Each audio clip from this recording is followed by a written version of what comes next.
First part in ballgame until 10 AM, second part until 10:30 this evening. Next start. Ollie, Palace is still looking for their first win of the season. What sort of a challenge are you expecting? Because they've never beaten United in the Premier League. It's going to be a tough game, as all these games in the Premier League are. Every single one they give you a different challenge, and of course they're a very well organised team. They've got pace up front for counter-attacks. Big on set piece, strong on set pieces. So of course we know that we have to do all parts of the game. We have to attack well. We have to win the ball back when we're losing it, and we've got to be strong on set plays. In terms of the game against Palace at Old Trafford last year, it finished 0-0, and the manager at the time accused the players of having a sort of lack of heart. How much have you seen the passion and that team spirit and heart come out in these players, and perhaps more over the summer when you've properly had your time in charge? I didn't watch the game last year. I think we had a game ourselves with Molde, but I heard that they had a few counter-attacks. Wilf was close to scoring, but the pre-season has been very encouraging. Team spirit's great. We've got loads of energy and passion. You can see that the way we went about the game against Wolverhampton. I thought our pressing was excellent. We gave him 5 minutes second half, and that was it really, when they had the ball and pushed us back. But apart from that, the engine looks so much better. Everyone's fit, and when you're physically fit, it's easier to be mentally strong as well. I think you said last week you've not done a press conference without mentioning Paul Pogba. That's not going to change. It's not going to change. I don't know what you want to do first, but certainly in terms of what's been talked about this week on Twitter and social media, so how is he? And what do you say about people who are saying the things that they are saying about players like Paul?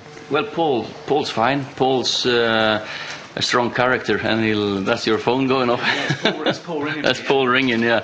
No, he's a strong character, and it makes him stronger.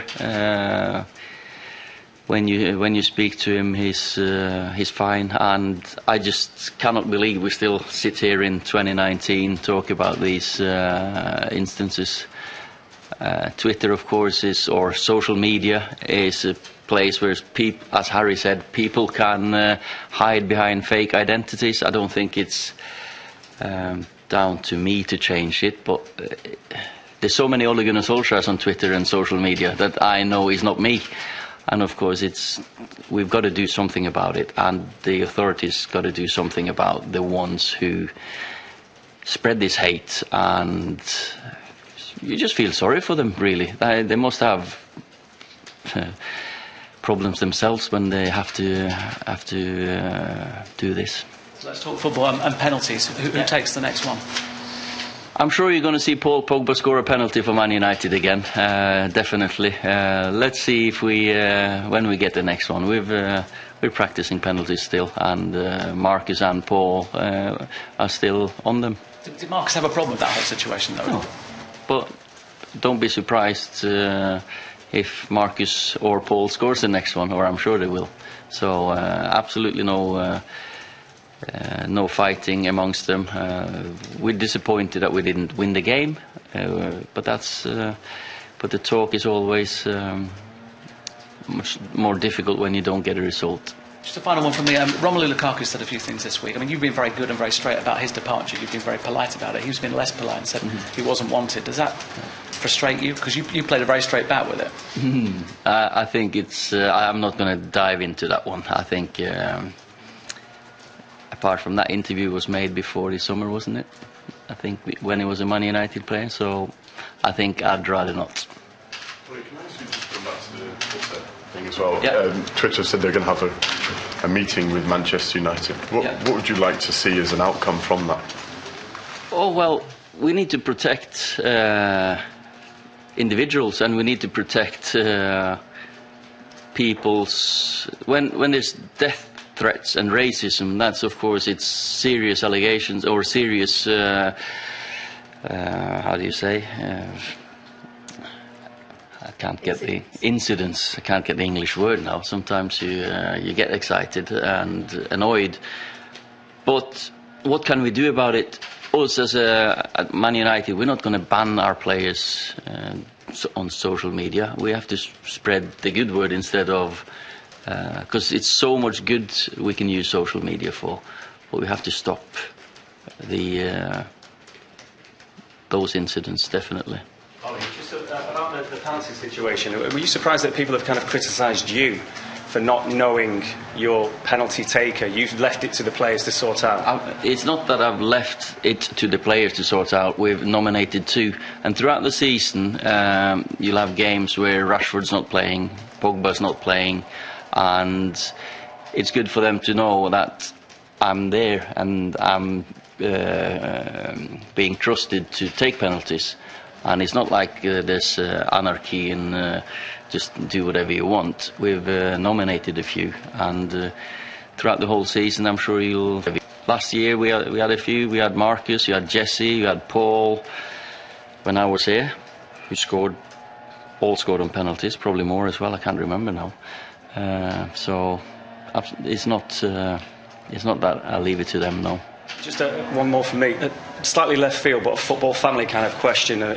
United reserves used to play at Gig Lane.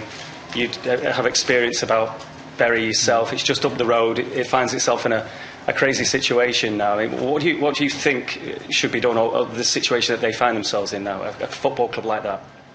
It's for us local teams. Actually, I missed a penalty on Gig Lane actually for the reserves. No, it's the Bolton situation, the Bury situation. That's football is. It's hard to keep up with the top if you don't have the resources. Of course, we as a local club would want to see our local players do well, and we've recruited players from those clubs, and of course we want them to do well. And if there's anything that we could help them with, I'm sure we do that with loan players, anything.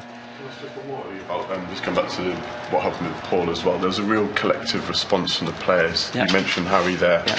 Marcus came out and a couple of other players. Is it something that was discussed in the dressing room that they were going to rally round Paul after what happened? No, it's natural for them. They are a team. We talk about the team spirit here now. It's natural for us as human beings and teammates that we look after each other, and you won't see any of ours criticise any of ours in social media or in the media in that respect. Maybe until no. So I'm sure you're going to see that more often. When we win, we support each other. When we lose, we win and lose together, and we go through tough times together. Any movement on Alexis Sanchez? I know you played a behind closed doors game this week. In terms of his future, what's happening? There's still talks with some clubs, but he played in that game and he played well. So as I've said, he's working hard, and let's see in September what's going to happen. Okay.